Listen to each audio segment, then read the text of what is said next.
to Haunted and Historic Australia.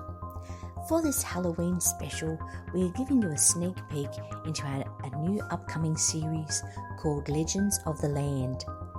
In this episode, we feature the Bunyip. The Bunyip is a mythological creature, originally passed down through generations of the first people of Australia, the Aboriginal community. It has been said to have been sighted mainly in the southern and east of Australia, the states being South Australia, Victoria and New South Wales.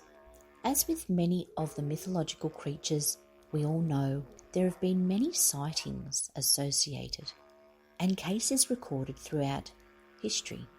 The description of this creature has been varied, meaning the people who have seen it, or have said to have seen it, have very different accounts of what the animal or creature looks like. Some say that it has dark fur, and others say that it has feathers. Some say it has a face like a dog, sharp teeth, and horns, and others have said it has claws, flippers, and tusks like a walrus. They have also said that it has a tail similar to that of a horse, and some even say it has a bill like a duck, but nobody has ever taken a photo of it and lived to tell the tale. It has been sighted near swamps, waterholes, billabong, creeks and riverbeds. The Bunyip name comes from the Wemba Wemba language of the indigenous people from the southeast corner of the country, but it is mainly translated today as devil or evil spirit. It has also had cases amongst the early European settlers, especially around the 1840s and 1850s. The first written account was July 1845. A newspaper had reported on some fossils that had been found near Geelong, in Victoria. They weren't able to work out what the bones were, and when shown to an Aboriginal man, he immediately recognised it and stated it was a bunyip. When asked to draw what this bunyip was, he drew an animal with a head like an emu, the body and legs of an alligator. The legs were thick, strong, and had short hind legs but long front legs. It had long claws and when in water would swim like a frog. However, when on land, it would stand on its hind legs. It is said to have been 12 or 13 feet tall.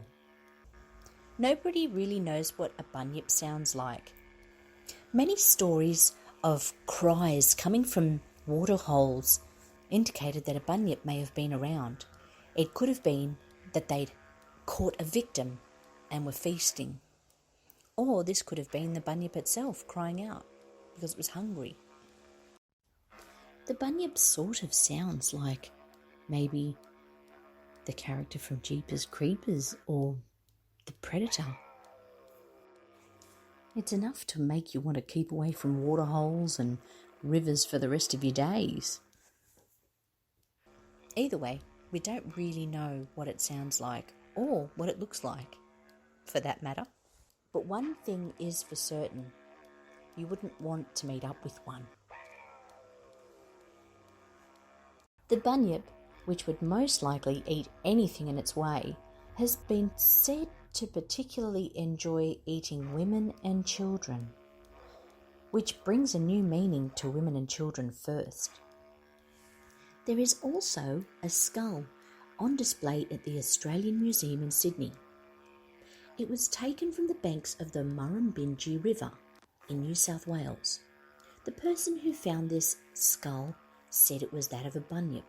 This was in 1846, and it is a strange-looking skull. Nobody has been able to work out what animal the skull comes from. Either way, we know there's definitely something wild going on, whether it's a bunyip or some other strange finding. It has also been speculated that this bunyip creature was actually from the dinosaur age, They have said it may have even been one of the megafauna that were in Australia back at this time. They say it may have been the last of these megafauna animals to have gone extinct. Some of Australia's animals had become extinct after the European settlers arrived. Some of our animals are endangered now of becoming extinct. But these megafauna animals would have been very large, and it may have been that just before they became extinct, they were sighted. The comparison has been made to the extinct marsupials Diprotodon, which is like a large wombat, or Thylacoleo, which is like a wild cat.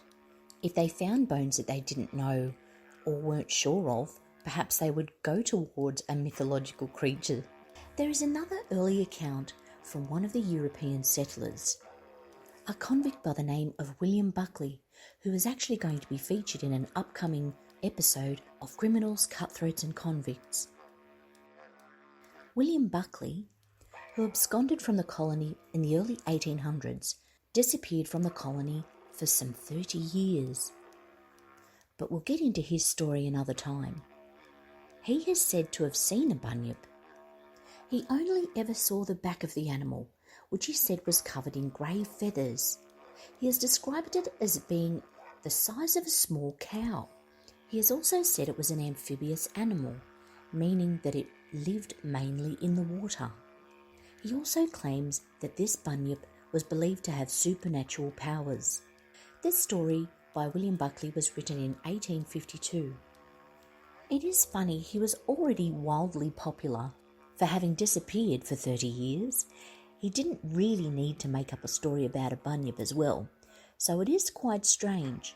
He did live with the first people in the state of Victoria. They were known as the Wathaurong people. It is more likely that William found out about the bunyip through the Wathaurong people and their dreaming, where many legends of mythological creatures are spoken about and passed down through elders in their communities. The dreaming, or previously known as dream time, is a term used to represent an Aboriginal concept of every when. The dreaming is not only in the past, it has continued into the present, providing values and laws to live by, and will go into eternity. It is uniting the past, the present and the future with the people of the land. The dreaming is the English term, but each Aboriginal language group has its own term for the dreaming. William lived with the Wathaurong people from 1803 to 1835.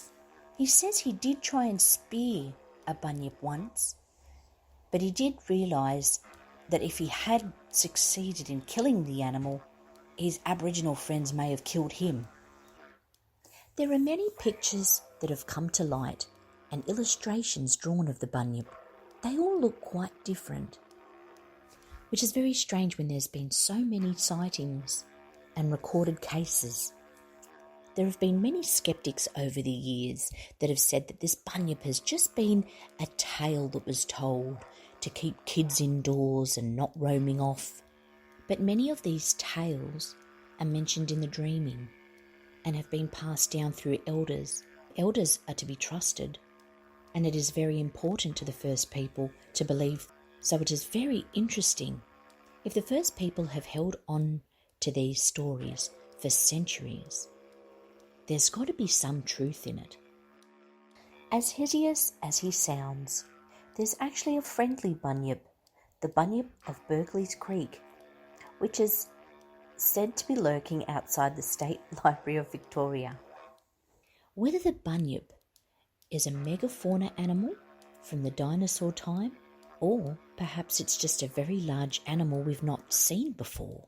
The first people have been on this land for thousands and thousands of years. They would definitely have encountered things that we've never seen. Whether this creature is real or not, and whether we may come in contact with him ever, I certainly wouldn't want to face him near a riverbed. And we have so many dangerous animals and creatures in Australia anyway. So for it not to be real would probably be a blessing. However, we won't really ever know unless we see it for ourselves. But this legend of the land is definitely our most peculiar one. We hope you enjoyed this story on the Bunyip. Stay tuned for upcoming episodes of Legends of the Land, and we have many more coming your way.